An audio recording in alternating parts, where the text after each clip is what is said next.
तो स्टूडेंट्स आपके class 12th के लिए हमने सबसे पहले सिलेबस पढ़ना क्या क्या ये सारी चीजें हम आपको बता चुके थे। ठीक है, तो अभी हमने कहा था पी ब्लॉक की भी आपके पास वीडियोस अवेलेबल हैं जिन्हें आप पढ़े हैं। ठीक है, और आप पढ़ सकते हैं अगर आपने फिर से मिस किया है तो। ठीक है, पी ब्लॉक के आपके पास सारी डिटेल स्टार्टिंग से लेके 13 से लेके 18 ग्रुप तक आपके पास वीडियो अवेलेबल है। वो सब एक साथ हैं 11th और 12th के लिए दोनों। ठीक है, यहाँ पे हम सेपरेट क्लास 12th के लिए एक चैप्टर शुरू करते हैं जो हमने दो बुक बताई थी, फर्स्ट एंड सेकंड बुक। उसमें से फर्स्ट बुक या फर्स्ट पार्ट में आपके पास पी ब्लॉक भी उसी में ही था, इवन फर्स्ट पार्ट में ही।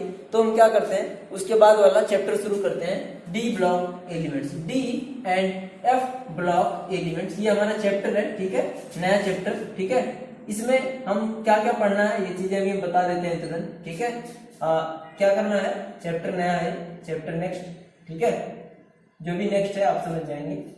अब इसमें क्या क्या पढ़ने हमें, डी ब्लॉक की सबसे पहली general characteristic, periodic properties and उसके एलिमेंट्स के बारे में, जो मेन उसकी केमिकल बिहेवियर शो होता है, उनके कंपाउंड इवन हमें पढ़ने हैं ना, मैंगनीज के ऑक्साइड, ऐसे करके बहुत सारी चीजें। ठीक है, हमको पढ़नी है। ओके, अब एफबीआईसी के साथ तो सबसे पहले डी ही शुरू करेंगे, डी ही खत्म करेंगे। उसके बाद उसी चैप्टर का ही सेकंड पार्ट है हमारे पास, एफ ब्लॉक एलिमेंट। ठीक है, तो हम डी यहाँ पे शुरू करते हैं। ठीक है, अब बात स्टार्ट करते हैं। ये सारी चीजें हमें डी के अंदर पढ़नी है कि डी के कंपाउंड के उनके एलिमेंट्स के कैसे कंपाउंड का फॉर्मेशन करते हैं, कैसे नेचर है उनका, क्या है, ये सारी चीजें हम उसमें स्टडी करते हैं। ठीक है, अब क्या है, हम बात करते हैं सबसे पहले इसकी डी व्हाट इज डी। इसमें भी हम अब क्या करते हैं, सीधे डी ब्लॉक एलिमेंट शुरू करते हैं। ठीक है, ये चैप्टर का नाम था लेकिन हम उसमें शुरू क्या करते हैं, डी ब्लॉक एलिमेंट्स। ठीक है, अब पीरियोडिक, आपको पता है पीरियोडिक टेबल को 4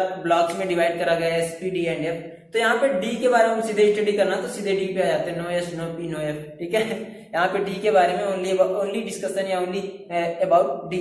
डी का क्या है कि डी ब्लॉक एलिमेंट हमारा पीरियोडिक टेबल में एकदम सेंटर में हमारे पास क्या है, लोकेटेड है डी ब्लॉक हमारा, जिसके अंतर्गत हमारे जिसके अंदर या जिसके में हमारे सारे एलिमेंट्स क्या हैं आते हैं। उन सारे एलिमेंट्स जनरली क्या हैं, सबके सब मेटल हैं, उनके बारे में हमें स्टडी करना है। तो डी ब्लॉक क्या है हमारे पास, D block is located in the middle of periodic table या centre of the periodic table. ठीक है, which is between S and P block. ठीक है ना, इधर आपके लेफ्ट की साइड एस होता है, राइट की साइड पी होता है और बीच में क्या हमारे पास डी होता है। ठीक है, यहाँ पे डी ब्लॉक हमारा है तो उसके बारे में हम सीधे स्टडी करते हैं, इनके एलिमेंट्स के बारे में। ठीक है, सबसे बड़ी बात क्या है, डी ब्लॉक हमारे पास क्या है, जनरल कैरेक्टरिस्टिक इनकी सुनते हैं। कह रहा कि डी ब्लॉक एलिमेंट्स में सबसे पहली बात कह रहा, इन्हें ट्रांजिशन मेटल एलिमेंट्स भी कहते हैं। ठीक है, पहली बात तो डी ब्लॉक के एलिमेंट सारे के सारे क्या है, all are metals. All are क्या है, मेटल्स, सब के सब क्या है, ये मेटल है। ठीक है, सब के सब हमारे पास मेटल है और इन्हें कहा जाता है ट्रांजिशन मेटल एलिमेंट। वो इसलिए कहा जाता है कि इनकी प्रॉपर्टी एस और पी दोनों ब्लॉक के एलिमेंट्स के साथ लगभग मैच करती है, दोनों के साथ लगभग सेम बिहेवियर हमारे पास क्या होती है, वो रखती है। ठीक है, इसलिए इन्हें कहते हैं हम ट्रांजिशन मेटल एलिमेंट्स, या फिर यूं कह सकते हैं सीधे सीधे क्या बोलते हैं इसे, ट्रांजिशन एलिमेंट, ट्रांजिशन एलिमेंट। ठीक है, ओके। दूसरी बात कह रहा कि the element of this block है general characteristic of between S and P. इसीलिए क्या कर रहा है, हमारे इसकी प्रॉपर्टी एस और पी ब्लॉक के एलिमेंट्स के बीच में होती है, इसलिए क्या कहते हैं इन्हें, ट्रांजिशन एलिमेंट्स। ओके, अगली बात कह रहा हमारे पास, कह रहा कि ये यहाँ पे क्या है, एक स्पेशल बात है, टेक्नीशियम एक कंपाउंड है, टीसी इसका सिंबल है। टेक्नीशियम क्या, ये मैन मेड एलिमेंट है, फर्स्ट इवन दुनिया में फर्स्ट मैन मेड एलिमेंट क्या हमारे पास, टेक्नीशियम। ओके, सही।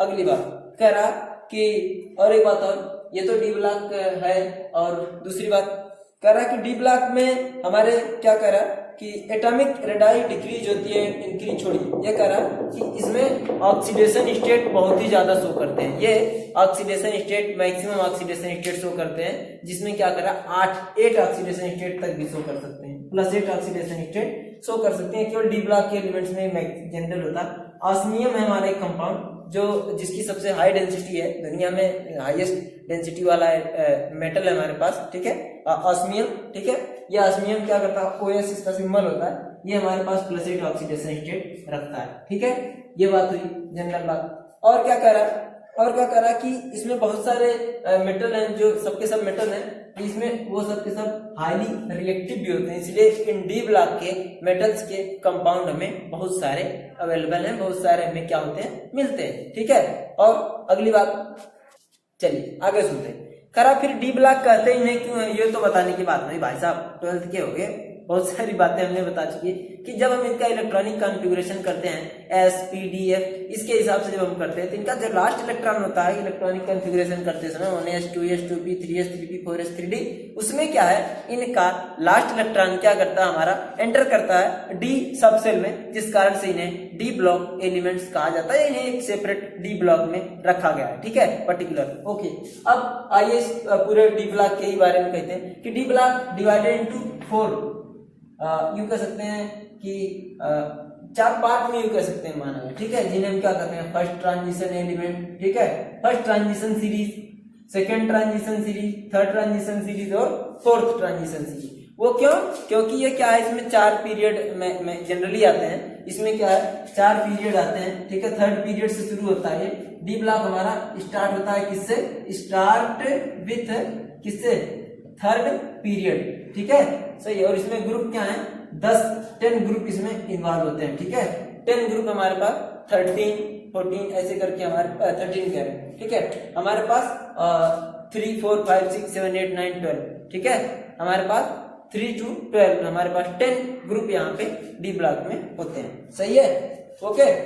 अगली बात कह रहा कि सब के सब, एक बात, अगर इसमें सब के सब मेटल हैं, ठीक है, सारे के सारे मेटल हैं, तो कुछ उनकी सब की इसका मतलब सब की सब मेटल वाली प्रॉपर्टी होगी। कौन सी मेटल वाली प्रॉपर्टी है, कह रहा कि all metals are solid and have high melting and boiling point. Metal आपको पता है सॉलिड होते हैं, एक्सेप्ट मरकरी। मरकरी भी इसी डी ब्लॉक में होता है, वो सॉलिड नहीं होता, वो लिक्विड होता है, और इसीलिए यहाँ पे कह रहा कि ऑल हैव सॉलिड, ठीक ना, and high density, high melting and boiling point. ठीक है, अच्छी बात। करा हाई टेंसाइल स्ट्रेंथ, खींचने की क्षमता जो होती है, हाई डक्टिलिटी, पीटने पे जो भी हो। ठीक है, ये सारी चीजें यहाँ पे डी ब्लॉक के सारे एलिमेंट्स में पाई जाती है। ठीक है, और करा कि high heat of vaporisation, same बात है भाई, सॉलिड है, हाई डेंसिटी के सॉलिड है, स्ट्रॉन्ग सॉलिड है, तो अगर इसे सब्लिमेट या इसे वेपर फॉर्म में चेंज करना है, कुछ भी करना, तो हीट तो ज्यादा सप्लाई करनी ही पड़ेगी। ओके, सही।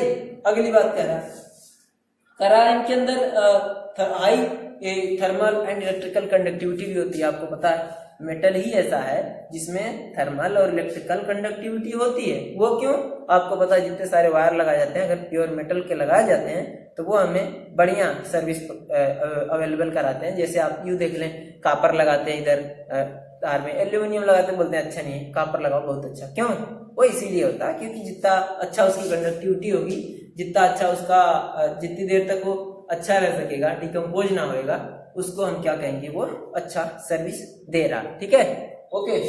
और अगली बात कर रहा कि यहाँ पे कह रहा कि ये हाई इलेक्ट्रोपॉजिटिव नेचर। अरे सर, अगर ये मेटल है तो मेटल ही तो दुनिया में इलेक्ट्रोपॉजिटिव कैरेक्टर शो करते हैं, तो इसका मतलब ये पॉजिटिव की ऑक्सीडेशन स्टेट शो करते हैं।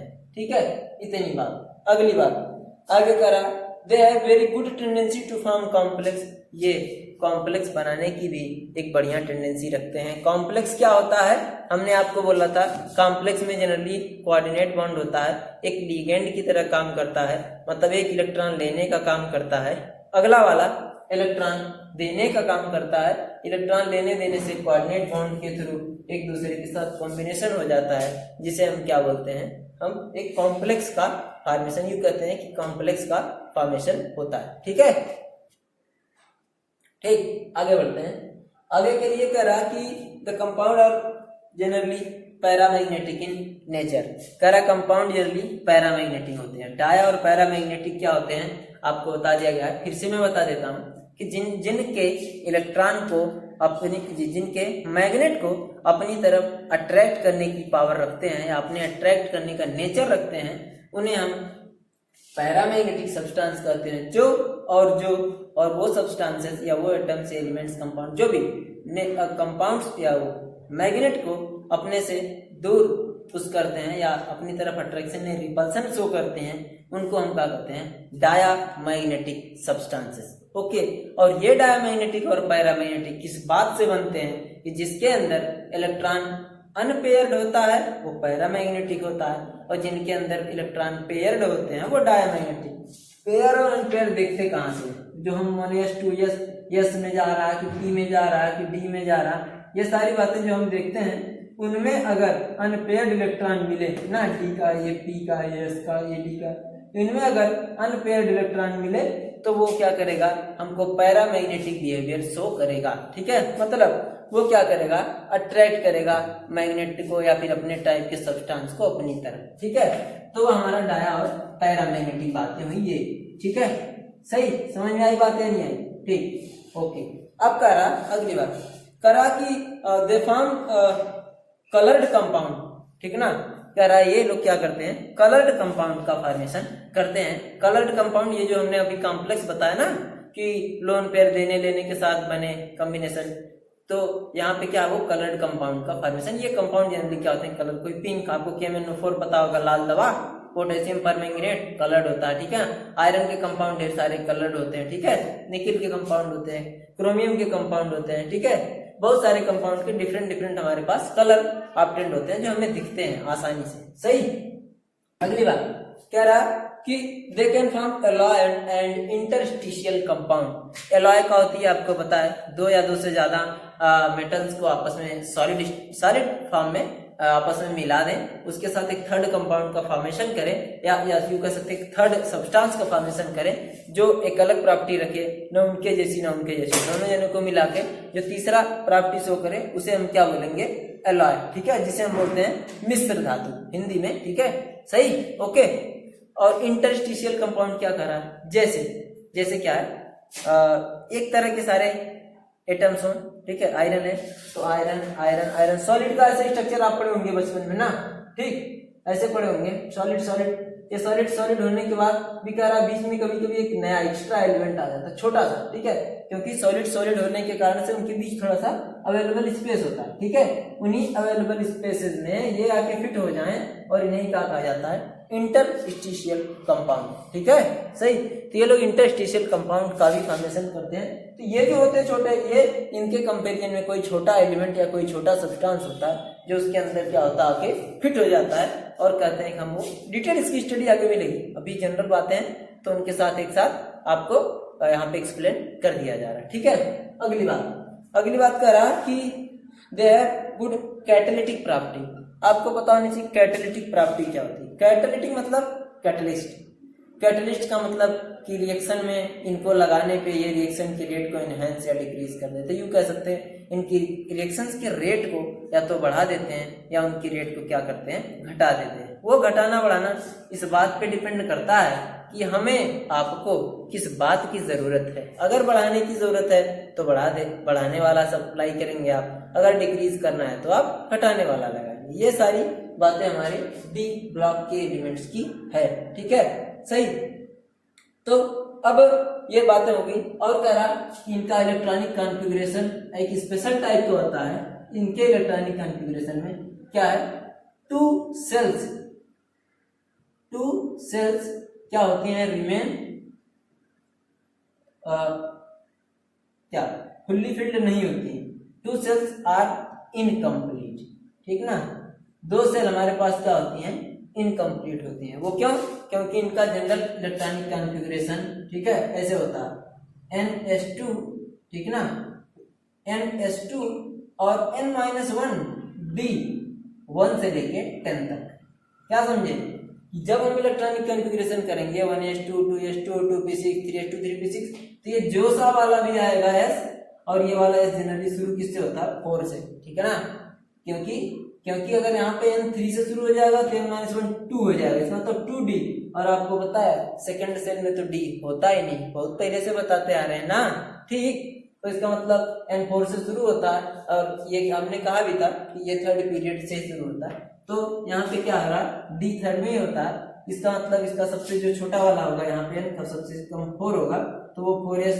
एक बात और, वो 4NS 1 और 2 कुछ भी हो सकता है। ठीक है ना, ध्यान रहे, कभी कभी ये 1 भी मिलेगा विशेष में और कभी कभी 2 भी मिलेगा और n-1 में 1 से लेकर 10 तक मिलेगा, क्योंकि डी में 10 ग्रुप हैं, उन 10 ग्रुप की क्या होगी इलेक्ट्रॉनिक कॉन्फ़िगरेशन इस तरह से होगी। ठीक है, तो ये आपकी इसमें 2 से इनकम्प्लीट होती है, एक इसीलिए इन सबका अलग स्पेशल नेचर भी होता है, अलग अलग प्रॉपर्टी भी ये शो करते हैं। ठीक है, ओके, तो आज के लिए इतना ही। अगली क्लास में इसके आगे अब general properties of transition metal element शुरू करेंगे। ठीक है, जनरल प्रॉपर्टी उसकी केमिकल एंड फिजिकल से लेके सारी बातें। ठीक है, तो आपके लिए इतना ही, आप रिवाइज करें, कोई दिक्कत डाउट होता है तो आप क्वेश्चन पूछ सकते हैं। Okay, thank you.